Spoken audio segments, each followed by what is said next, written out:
This is KNX In-Depth, Mike Simpson and Charles Feldman. Later on, with LAUSD teachers approving the plan to get them back into the classrooms, we'll talk with one rank-and-file teacher and union member about preparing to return to campus. Before that, the crisis at the, this is the thing that the public has called a crisis, the Biden administration doesn't call it a crisis. A host of other words. Well, somebody last week called it a mess. Yeah, mess, challenge, developing crisis. Not quite there yet. Whatever it is, it's happening to the U.S.-Mexico border, and clearly there are no easy solutions. AstraZeneca right now. This vaccine, hotly debated, it's been in use in other parts of the world. It was on pause for a bit because there were concerns over blood clots. The science teams, they say it's safe. Now we have the clinical trial results here for AstraZeneca. Dr. Jonathan Kimmelman, bioethicist, director of the Division of Ethics and Policy at McGill University.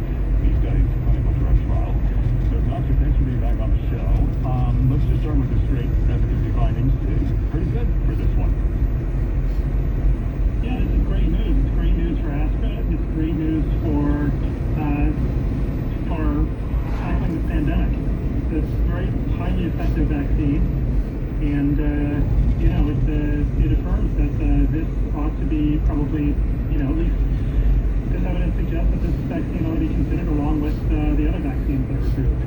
Now, I've already heard people pose the question, well, but since it already had this kind of tainted, and I'm putting the word tainted, by the way, in quotes, background, given a choice, why would we get the Astra shot? But I'm going to ask you the other question, which is, because the shot is, as I understand it, cheaper to produce, easier to transport, and easier to keep, why would somebody not opt for it as opposed to the other? Yeah, I think it's a good question. Look, there's a lot we don't know yet about these vaccines. All of the vaccines that have been approved, or the ones that are being considered up here in Canada, the Astra one's been approved, they all are highly, highly effective. There's still a lot we don't know about how protective they are for some of the different variants, and we don't yet know about rare adverse events that might happen. You would need a massive number of patients to be exposed to any of these vaccines to get really, really good numbers on the safety. So it's really sort of hard to kind of parse out, which are advantageous or which are disadvantageous for individual patients. What I would generally say is that, there's not really any good reason to have a preference from a patient standpoint for one vaccine versus the other. The easiest way to talk about, adverse effects, the rare ones, is that population argument. A certain number of people, right, are going to have things happen to them because things happen to them every day. So maybe you would have developed a blood clot situation anyways. And if it's a 1 in a million thing, and I'm just pulling that number out of the air, well, that was going to happen. It's not necessarily the vaccine's fault. Correct. So, yeah, bad things happen to people all the time. And, with these clinical trials, you need a massive number of patients or healthy volunteers to be able to detect that signal of safety events happening for the vaccine up and above the noise of safety events happening to people who don't take the vaccine. So, you're talking about hundreds of thousands of people who have to get exposure. So when you see a bunch of adverse events or safety issues come up in these trials, it's incredibly difficult to know what the exact cause is. From what I've read, the press releases and the coverage of this, there really isn't any good statistical grounds for thinking that these clotting issues are attributable to the vaccine itself.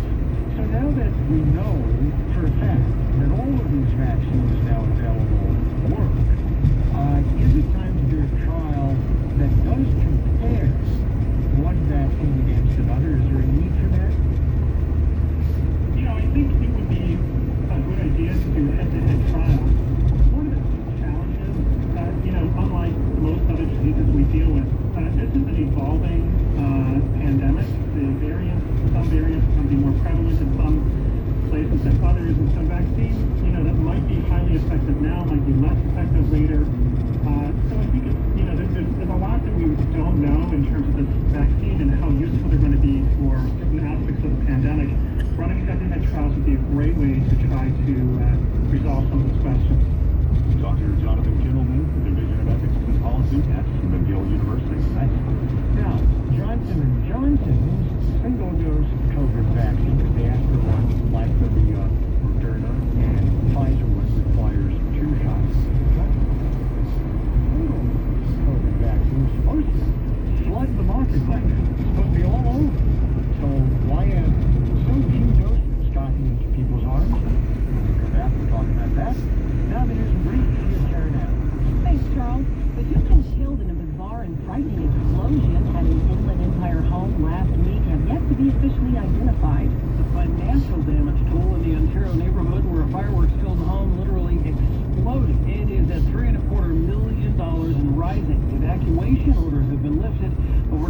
dozen homes have major damage. There were some houses that used to be red tagged for repairs. Those residents in those red tagged homes would be able to be escorted in to get some necessary items from their homes, but they are unable to occupy their homes. Dan Bell with the City of Ontario tells KNX investigators still trying to answer that key question everyone is asking. How and why there were fireworks on the site to cause an explosion like this? The fireworks ignited in that Ontario home. The blast concussion was intense. In a quarter mile, you will arrive at your destination. 4 blocks from the explosion site. Craig Figner, KNX 10-7 News Radio. The San Diego Convention Center will soon be opening its doors as a temporary shelter for unaccompanied migrant children seeking asylum.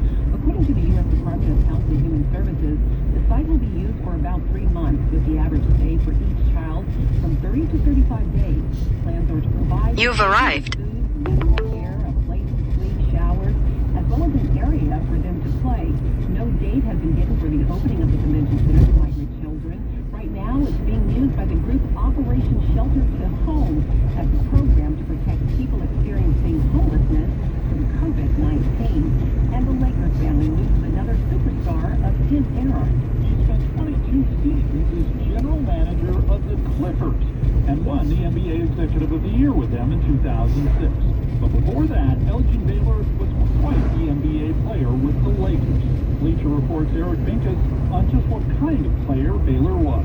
In a way, he was like the Kobe before Kobe, the Michael before Michael, the Dr. J before Dr. J. That singular perimeter talent. I mean, he played small forward, he played powerful, he was kind of a guard, but he was just somebody who had this incredible ability to get to the basket with such grace and power, and the league had never really seen anything like that before. With Baylor, the Lakers made it to the NBA Finals 8 times, lost 7 of them to the Boston Celtics, and yet another one to the Knicks. Still, the NBA Hall of Famer was one of the league's best ever players. Elgin Baylor was 86. Randy Cardoon, KNX 1070 News Radio. The cause of death for Bobby Brown Jr., the 28-year-old son of singer Bobby Brown, was the combined effects of alcohol, cocaine, and fentanyl, and the manner of his death was accidental. The findings released by the coroner's office today. Last November, the LA Police Department responded to a report of an unspecified medical emergency on White Oak Avenue and found Brown, who was pronounced dead at the scene. Brown's daughter, Bobby Christina Brown, from his marriage to Whitney Houston, died at age 22 in 2015. She was found unconscious in January of that year in her home's bathtub in Georgia. It's 1:35. We're going to get back to KNX in depth in just a moment, but time to check the trouble spots again. Here's Tom Tran. Eastbound side of the 10 San Bernardino Freeway at Santa Anita Avenue. Told you about a crash blocking the number 2 and 3 lanes. That's going to have traffic busy from just about New Avenue. It's going to stay slow until you get over towards Tyler. Shakes free after that. The westbound side of the 10 really not affected at this point. Let's check in with Scott Burt. He's taking a look at the drive through the Elysian Park area of Southern California Toyota dealers 5 jam cams. Yeah, we are getting word of a disabled car on the southbound 5 right at Stadium Way. So coming up on the 110, looks like a right lane affected there. So back up starting just about Los Feliz Boulevard, then it's going to pick up after that stall to the East Hill interchange. North 5, you got some slowing there through the 110. That's going to be on and off slow heading up to the Atwater Village area. Looks like once you cross about Glendale, it'll pick up, but there is slowing off the 134 heading up through about Alameda.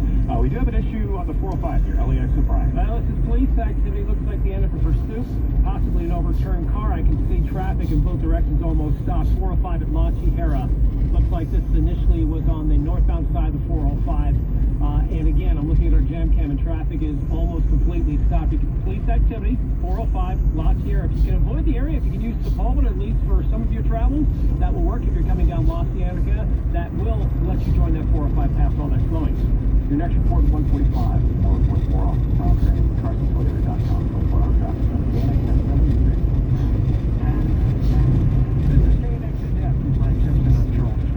All right, so we were just talking the AstraZeneca vaccine. Now we're on to Johnson & Johnson, because here's the thing about J&J, right, with all the headlines. Game changer was the words that were used, and the game has not changed yet, although we are getting there. So was this, that term maybe not working out so well for us? Was it an over-promise from the drug maker? Was it just us being a little too hopeful, or were we not listening? Basically, the glut of supply has not materialized, and people are asking why. So, perhaps our next guest can give us all the answers to all of the questions that Mike just raised. Right in a row, yeah. Which one is it? So that's a challenge for you, Dr. Marcus Plesher, who's Chief Medical Officer at the Association of State and Territorial Health Officials. Welcome back to the program. So you heard Mike's pointed questions raised. Johnson & Johnson vaccines were supposed to be virtually flooding the market. Where are they? Well, they're beginning to get at the states, but they haven't moved in quite as quickly